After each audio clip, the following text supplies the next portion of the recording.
So welcome back. तो हम start करेंगे लोकपाल एंड लोकायुक्तस, ये वाला चैप्टर। ये है चैप्टर 61। तो चलिए, global scenario. Modern democratic states are characterised by a welfare orientation. Hence, the government has come to play an important role in the socio-economic development of a nation. This has resulted in the expansion of bureaucracy and the multiplication of administrative process, which in turn increased the administrative power and discretion enjoyed by the civil servants at different levels of the government. The abuse of this power and discretion by civil servants opens up scope for harassment, malpractices, maladministration, and corruption. Okay, हर जगह है. Such a situation gives rise to citizens' grievances against administration. Obviously बात है. The success of democracy and the realization of socio-economic development depends on the extent to which the citizens' grievances are redressed. Therefore, the following institutional devices have been created in different parts of the world to deal with the redressal of these grievances: the ombudsman system, the administrative court system, the procurator system. The earliest democratic institution created in the world for redressal of citizens' grievance is the Scandinavian Institution of Ombudsman. Donald C. Rawat, an international authority on the Ombudsman, calls it a uniquely appropriate institution for dealing with the average citizen's complaints about unfair administrative actions. The institution of Ombudsman was first created in Sweden in 1809. Ombud is a Swedish term and refers to a person who acts as the representative or spokesman of another person. According to Donald C. Rawat, ombudsman refers to an officer appointed by the legislature to handle complaints against administrative and judicial action. The Swedish ombudsman deals with the citizens' grievances in the following matters: abuse of administrative discretion, that is, misuse of official power and authority; maladministration, that is, inefficiency in achieving the targets; administrative corruption, that is, demanding bribery for doing things; nepotism, that is, supporting one's own kith and kin in matters like providing employment; discourtesy, that is, misbehavior of various kinds, for instance, use of abusive language. The Swedish ombudsman is appointed by the parliament for a term of 4 years. He can be removed only by the parliament on ground of its loss of confidence in him. He submits his annual report to the parliament and hence is also known as parliamentary ombudsman. But he is independent of the parliament, legislature, as well as the executive and judiciary. The ombudsman is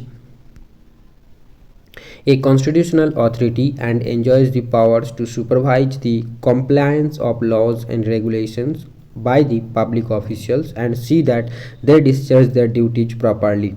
In other words, he keeps a watch over all public officials, civil, judicial, and military, so that they function impartially, objectively, and legally, that is, in accordance with the law. However, he has no power to reverse or quash a decision and has no direct control over administration or the courts. The ombudsman can act either on the basis of a complaint received from the citizen against unfair administrative action or suo motu on his own initiative. He can prosecute any erring official, including the judges. However, he himself cannot inflict any punishment.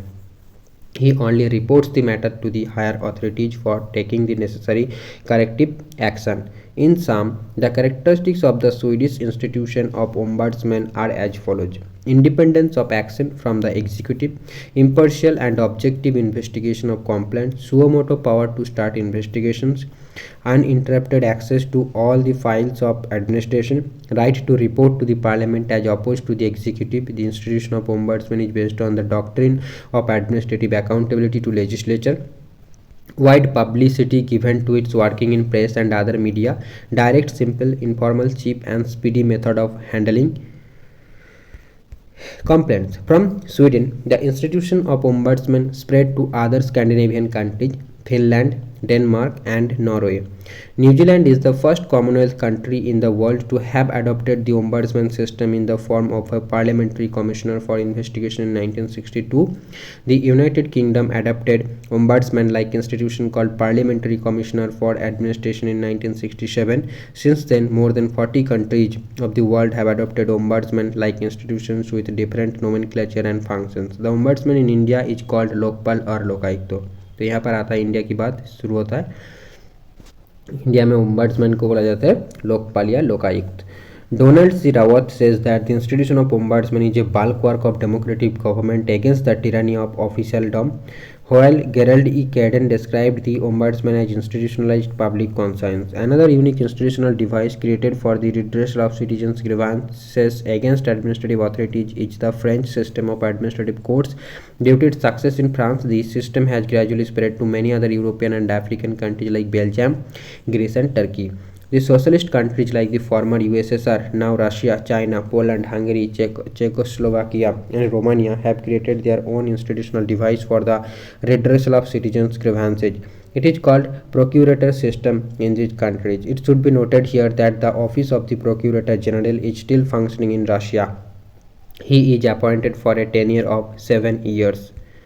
Then, position in India. The existing legal and institutional framework to check corruption and redress citizens' grievances in India consists of the following: Public Servants Enquiries Act 1850, Indian Penal Code 1860, Special Police Establishment 1941, Delhi Police Establishment Act 1946, Prevention of Corruption Act 1988, Commissions of Inquiry Act 1952, Against Political Leaders and Eminent Public Men, All India Services Conduct Rules 1968, Central Civil Services Conduct Rules 1964, Railway Services Conduct Rules 1966, Vigilance Organizations in Ministries, Departments, Attached and Subordinate Offices and Public Undertakings, Central Bureau of Investigation 1963, Central Vigilance Commission 1964, State Vigilance Commission 1964, Anti-Corruption Bureaus in States, Lokpal Ombudsman and the Center, Lokayukt Ombudsman in States.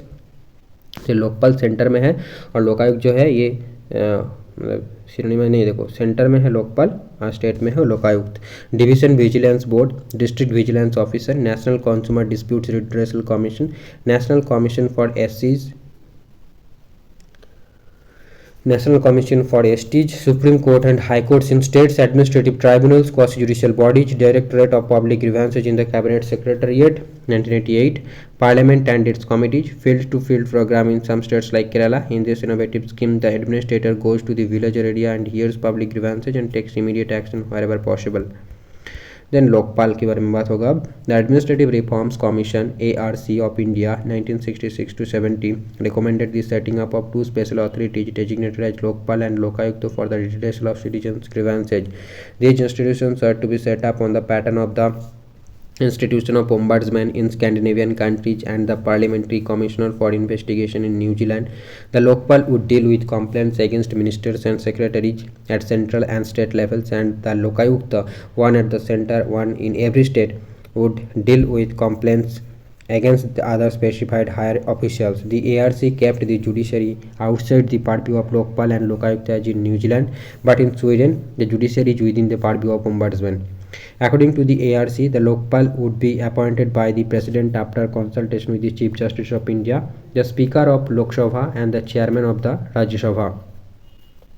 The ARC also recommended that the institution of Lokpal and Lokayukta should have the following features. They should be demonstratively independent and impartial. Their investigations and proceedings should be conducted in private and should be informal in character. Their appointments should be as far as possible non-political.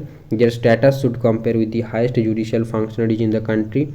They should deal with matters in the discretionary field involving acts of injustice, corruption or favoritism. Their proceedings should not be subject to judicial interference. They should have the maximum latitude and powers in obtaining information relevant to their duties. They should not look forward to any benefit or pecuniary advantage from the executive government. The Government of India accepted the recommendations of ARC in this regard. So far, 10 official attempts have been made to bring about legislation on this subject. Bills are introduced in the parliament in the following years. In May 1968 by the Congress government headed by Indira Gandhi. In April 1971 again by the Congress government headed by Indira Gandhi. In July 1977 by the Janata government headed by Morarji Desai. In August 1985 by the Congress government headed by Rajiv Gandhi. In December 1989 by the National Front government headed by BP Singh. In September 1996 by the United Front government headed by Deva Gowda. In August 1998 by the BJP-led coalition government headed by A.B. Bajpai. In August 2001 by the NDA government headed by A.B. Bajpai. In August 2011 by the UPA government headed by Manmohan Singh. In December 2011 by the UPA government headed by Manmohan Singh. The first 4 bills lapsed due to dissolution of Lok Sabha, while the 5th one was withdrawn by the government. The 6th and 7th bills also lapsed due to the dissolution of the 11th and 12th Lok Sabha. Again, the 8th bill 2001 lapsed due to the dissolution of the 13th Lok Sabha in 2004. The 9th bill was withdrawn by the government.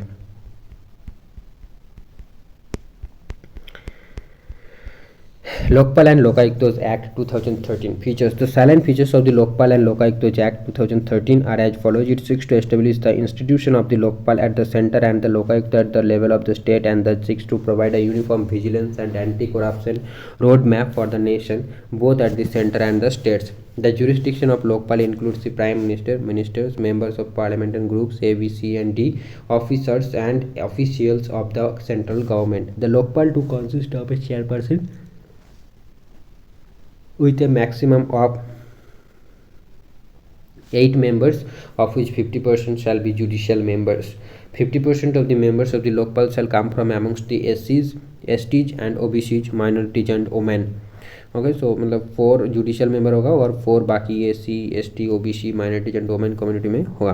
The selection of the chairperson and the members of Lokpal shall be through a selection committee consisting of the Prime Minister, the Speaker of the Lok Sabha, the Leader of the Opposition in the Lok Sabha, the Chief Justice of India, or a sitting Supreme Court judge nominated by the Chief Justice of India, and an eminent jurist to be nominated by the President of India on the basis of recommendations of the first 4 members of the selection committee. तो इनको कौन recommend करेगा? ये जो 4 member आएगा judicial member, उसके द्वारा ये फिर से बाकी रिकमेंड होगा ना president India on the basis of recommendations of the first 4 members of the selection committee. अच्छा जूरिस्ट, सिर्फ जूरिस्ट जो होगा ये वाला, पर देखो स्पीकर रहेगा, प्राइम मिनिस्टर रहेगा, लीडर ऑफ अपोजिशन पर रहेगा, चीफ जस्टिस ऑफ इंडिया रहेगा या फिर कोई और रहेगा, और इन चारों मिलकर एक प्रेसिडेंट को नॉमिनेट करेगा कि कोई एक जूरिस्ट को भी बुलाया जाए तो वो उसका नॉमिनेशन ये देगा. A search committee will assist the selection committee in the process of selection. 50% of the members of the search committee shall also be from amongst the SC, STs and OBCs, minorities and women. The Prime Minister has been brought under the purview of the Lokpal with subject matter exclusions and specific process for handling complaints against the Prime Minister. Lokpal's jurisdiction will cover all categories of public servants, including Group A, Group B, Group C and Group D officers and employees of government. On complaints referred to the CVC by the Lokpal, the CVC will send its report of preliminary inquiry in respect of Group A and Group B officers back to the Lokpal for further decision. With respect to categories of employees from Group C and Group D, the CVC will proceed further in exercise of its own powers under the CVC Act, subject to reporting and review by the Lokpal. The Lokpal will have the power of superintendence and direction over any investigating agency, including the CBI, for cases referred to them by the Lokpal. A high-powered committee chaired by the Prime Minister will recommend the selection of the Director of CBI. It incorporates provisions for attachment and confiscation of property of public servants acquired by corrupt means even while the prosecution is pending. It lays down clear timelines for preliminary inquiry. It is 3 months, extendable by 3 months. For investigation it is 6 months, which may be extended by 6 months at a time. बहुत ही complicated है भाई. For trial it is 1 year, extendable by 1 year, and to achieve these special courts to be set up.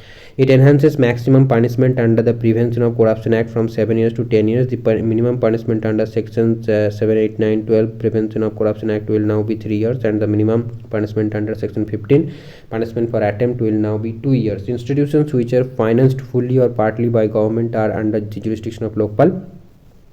but institutions aided by government are excluded. It provides adequate protection for honest and upright public servants. Lokpal conferred with power to grant sanction for prosecution of public servants in place of the government or competent authority.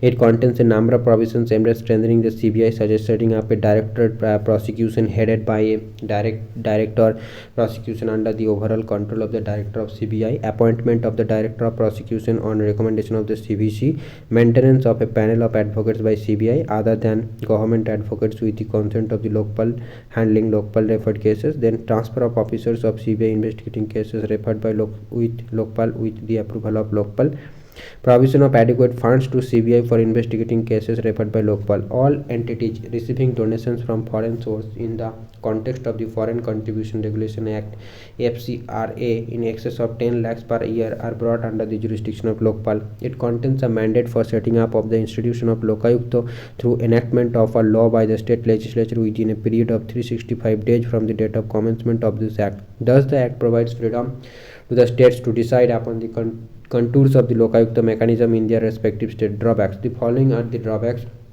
of the Lokpal and Lokayuktas Act 2013. Lokpal cannot suo motu proceed against any public servant. Emphasis on form of complaint rather than substance. Heavy punishment for false and frivolous complaints against public servants may deter complaints being filed to Lokpal. Anonymous complaints not allowed. Can't just make a complaint on plain paper and drop it in a box with supporting documents. Legal assistance to public servant against whom complaint is filed. Limitation period of 7 years to file complaints. Very non-transparent procedure for dealing with complaints against the PM. Okay, now Lokayuktas. Even much before the enactment of the Lokpal and Lokayuktas Act itself, many states had already set up the institution of Lokayuktas. It must be noted here that the institution of Lokayukta was established first in Maharashtra in 1971, although Odisha had passed the act in this regard in 1970. It came into force only in 1983. Till 2013, 21 states and 1 union territory, Delhi, have established the institution of Lokayuktas. The details in this regard are mentioned below.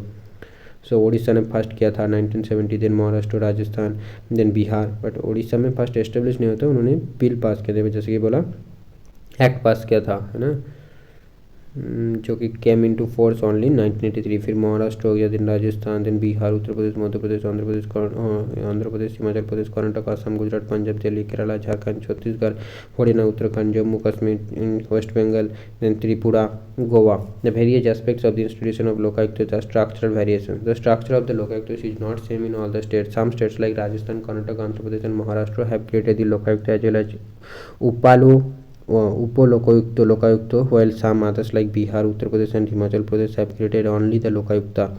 There are still other states like Punjab, Odisha that have designated officials as Lokpal. This pattern was not suggested by the heirs in the states.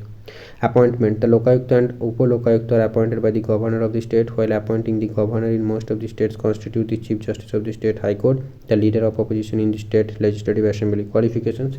Judicial qualifications are prescribed for the Lokayukta in the states of Uttar Pradesh, Himachal Pradesh, Andhra Pradesh, Gujarat, Odisha, Karnataka and Assam, but no specific qualifications are prescribed in the states of Bihar, Maharashtra and Rajasthan. Tenure. In most of the states, the term of office fixed for Lokayukta is of 5 years, duration of 65 years of age, whichever is earlier. He is not eligible for reappointment for a second term. So Lokayuktas are not eligible for reappointment. Then jurisdiction. There is no uniformity regarding the jurisdiction of Lokayukta in all the states. The following points can be noted in this regard. The Chief Minister is included within the jurisdiction of Lokayukta in the states of Himachal Pradesh, Andhra Pradesh, Madhya Pradesh, Gujarat, while he is excluded from the purview of Lokayukta in the states of Maharashtra, Uttar Pradesh, Rajasthan, Bihar and Odisha. Others का क्या, ministers and higher other states का क्या, मतलब सब state देखो नहीं है यहाँ पर, है ना. Ministers and higher civil servants are included in the purview of Lokayukta in almost all the states. Maharashtra has also included former ministers and civil servants. Members of state legislature are included in the purview of the Lokayukta in the states of Andhra Pradesh, Himachal Pradesh, Gujarat, Uttar Pradesh and Assam. The authorities of the local bodies, corporations, companies and societies are included in the jurisdiction of the Lokayukta in most of the states. Investigations. In most of the states, the Lokayukta can initiate investigations either on the basis of a complaint received from the citizen against unfair administrative action or suo motu, but he does not enjoy the power to start investigations on his own initiative suo motu in the states of Uttar Pradesh, Himachal Pradesh and Assam. Scope of cases covered. The Lokayukta can consider the cases of grievances as well as allegations in the states of Maharashtra, Uttar Pradesh, Assam, Bihar and Karnataka, but in Himachal Pradesh, Andhra Pradesh, Rajasthan, Gujarat The job of Lokayuktas is confined to investigating allegations, corruption, and not grievances, merit administration. Other features: the Lokayukta presents annually to the governor of the state a consolidated report on his performance. The governor places this report along with an explanatory memorandum before the state legislature. The Lokayukta is responsible to the state legislature. He takes the help of state investigating agencies for conducting inquiries. He can call for relevant files and documents from the state government departments. The recommendations made by the Lokayukta are only advisory and not binding on the state government. तो ये chapter खत्म हुआ। अब देखो ये वाला judiciary वाला part था, ये सारे chapter Supreme Court, High Court, subordinate courts, tribunals and Lokpal and Lokayuktas. तो हम इस वीडियो में बस इतना ही पढ़ेंगे। नेक्स्ट वीडियो से हम फेडरल सिस्टम को पढ़ेंगे, सेंट्रल स्टेट रिलेशंस पढ़ेंगे और इंटर स्टेट रिलेशंस को पढ़ेंगे नेक्स्ट वीडियो में। चलिए, थैंक यू।